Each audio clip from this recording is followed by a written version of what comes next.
everyone. So Los Angeles Lakers pulled off a much-needed win yesterday against the Minnesota Timberwolves, moving to 6 games over 500 for the first time in a very long time. First time in 3 years. Lakers last year were 2-10, played catch-up the entire time, got into the playoffs by the hair of their chinny-chin-chins, and ended up making the conference finals. Right? The year before that was the atrocious year. That was the year that they traded for Russell Westbrook, had all the old guys, which was the greatest team ever assembled, just the timing was terrible. On paper, that team was insane. That was like 10 years earlier, then the Lakers probably go 82-0. Unfortunately, it wasn't. But this is huge, right? Starting to gain some momentum here. Talked heavily about not trading wins and losses. Saw Denver, you lose. Beat the Thunder, lose to the Kings, beat the Bucks. Right? And I was like, what are you going to do against the Minnesota Timberwolves? Now, the Lakers keep catching breaks. I keep talking about how the Lakers keep catching breaks. Minnesota, they didn't have Karl Anthony Towns. Well, they also sat Rudy Gobert as well as Kyle Anderson. Now, that's not on the Lakers. The Lakers' job is to beat whichever team is in front of them. And whoever it is that's in front of them. And Minnesota made that decision. Well, guess what? The Lakers were supposed to go in there and win that game. It just made it even more likely that they were supposed to win that game. Guess what? The Lakers did. They ended up winning 120-109. My issue is it wasn't the greatest win. Now, look, the Lakers have done it several times where they play a great team or a good team or whomever, and they're without LeBron, or they're without LeBron and Anthony Davis, like the Celtics game, right? And the Lakers win. The Minnesota Timberwolves are still a very good team. They still had Naz Reid, Anthony Edwards, still had McDaniels. Like, they still had plenty of pieces that could really make and cause a stir for the Lakers.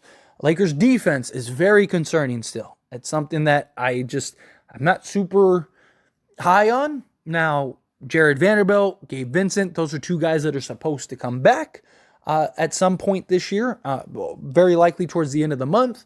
We need them sooner rather than later, and we need them badly. But nonetheless, our defense has been a bit concerning, right? Because Minnesota basically got whatever they wanted, and they were lighting the Lakers up for many stretches there. But then the Lakers buckled down.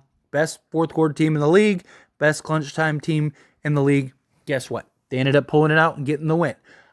If this was an outlier game, I wouldn't even talk about it. Right? If you're the Milwaukee Bucks or you're the Celtics, you're fans of those teams, yeah, the Lakers beat you, but hey, that was an outlier game, right? Lakers, they just stood up. It happens. Still NBA teams. Anybody can lose on any given night. But for the Lakers and us as fans, it's like the Lakers playing down to competition, the Lakers committing 20 turnovers, the Lakers not playing the right way, developing bad habits, doing things that you don't want to see the Lakers do is a commonality. That's what's concerning, right? It's getting rid of and brushing off these bad habits. But the Lakers are right there. Now, the Lakers could use a couple more breaks today. There's 3 games in particular that the Lakers could really use right now. And that is the Phoenix Suns losing to the Cleveland Cavaliers, the Dallas Mavericks losing to the Chicago Bulls, and can the San Antonio Spurs beat the Warriors once again? That would be huge. Luckily, the Cavs, the Bulls, and the Spurs are all at home. Now, they're all underdogs, which sucks, but they are all at home. So, hopefully, can you give me at least, obviously, I'd like all 3 of them, and if we can get all 3 of them, beautiful. If we could get even 2, give me the Suns and the Mavs to lose, that would be huge. Because the Lakers still have a cushion over the Warriors. That's good. And the Suns and the Mavs are the 2 teams that are in front of us. Can we get, at least one of the Mavs or the Suns? At this point, I'd kind of prefer the Mavs just because we're only 1 game back. So if you look at the standings, here's the updated standings. Lakers, again, 36-30. 2-game win streak. They are only 1 game behind the Mavs. The Mavs were to lose tomorrow, we'd only be half a game behind the Mavericks. We are a game and a half behind the Sacramento Kings, which is a huge, and I mean huge, game. We cannot lose to Sacramento. But we'll touch on that here more in a moment. Just if Sacramento has 2 games, well, again, we'll dive into that here in a minute. But Lakers 2 games back of the Phoenix Suns. So if the Suns lose that game, then now you're only 1.5 games behind them. You're in good shape. Pelicans, technically, we're still in the race for the 5th seed, but I wouldn't really count on it. Pelicans, they've been winning games. They have a much easier schedule the rest of the way. I don't really see them falling. 4 games in, the course of half a season or whatever is nothing. But in the course of 16 games left, it's a lot of games to make up for in that time. But you look, again, Suns down to the Mavs. Lakers only a game to 2 games in between. They're right there. I keep saying it. 1 extended run by the Lakers. You go win 5, 6, 7, 8 games in a row, all of a sudden the Lakers are right there. But it starts with, on Wednesday, the Sacramento Kings. The Lakers cannot afford to lose to Sacramento. First off, the Sacramento Kings will be coming off of a back-to-back. So Sacramento plays the Milwaukee Bucks. Milwaukee needs to do their job and beat the Kings. Please, Bucks.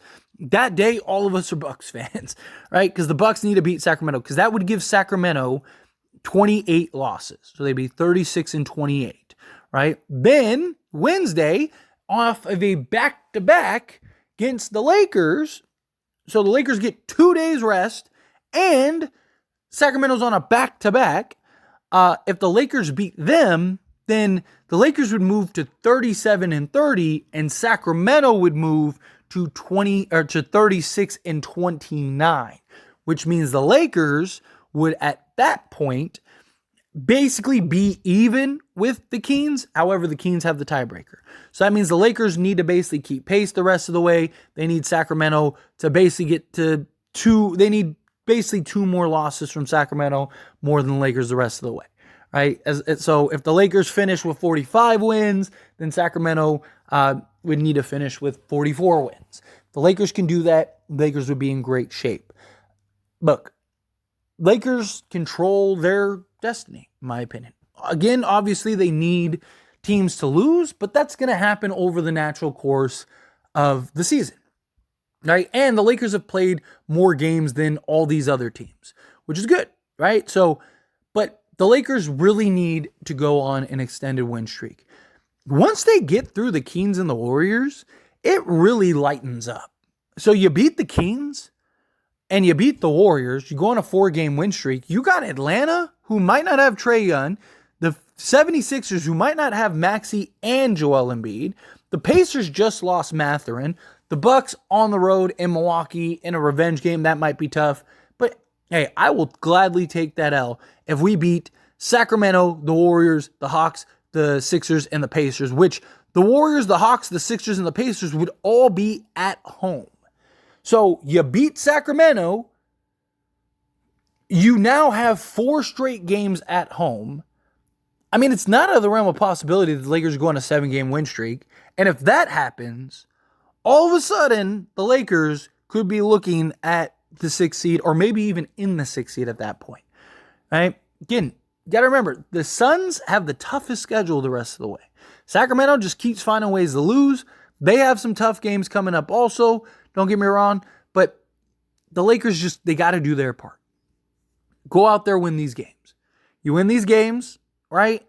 I believe everything else will kind of fall into place.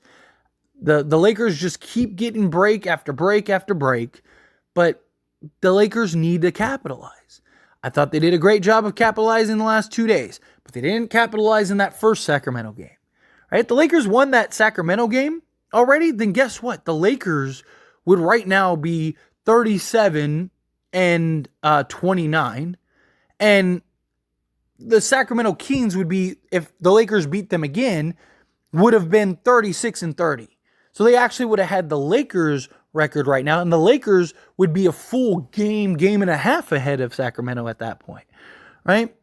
Because the Lakers would have 2 more wins. They'd have both of those Sacramento wins, which would put them at 38. So they'd be at 38-30. Sacramento would be at 36-30. So Lakers would be in great shape, but you didn't do what you were supposed to do. You dropped the ball. Now you're in a tough position, and you got to figure it out. But look, I trust the Lakers to figure it out. Problem is like if the Lakers don't beat Sacramento, Sacramento has an incredibly easy schedule to close out March. They play the Knicks, who have been atrocious since all their pieces have been injured. Then they play the Grizzlies. Then they play Toronto. And then follow that up with the Wizards. So, I mean, if the Lakers don't handle business and beat Sacramento, Sacramento could go on a 5-game win streak, and the Lakers might not have a chance, and the Lakers might be out of reach. So do your job, handle your business, but we'll talk about it as we get closer to the game. Anyway, as always, this is a discussion. Pass the question on you. Let me know your thoughts and opinions down in the comments below. What did you think? How do you feel? What were your thoughts of the game? Timberwolves, what do you think of the Lakers catching the Sacramento Kings or Dallas or anybody? Again, however you feel, whatever your thoughts are, I'd love to hear it. So let me know down in the comments below. That being said, if you haven't liked this video, hit that like button. Helps me out a lot. Lets me enjoy these types of videos, and I truly appreciate it. Not subscribe to the channel, hit that subscribe button. Turn on the bell notifications. Appreciate y'all. See you in the next one. Thank you.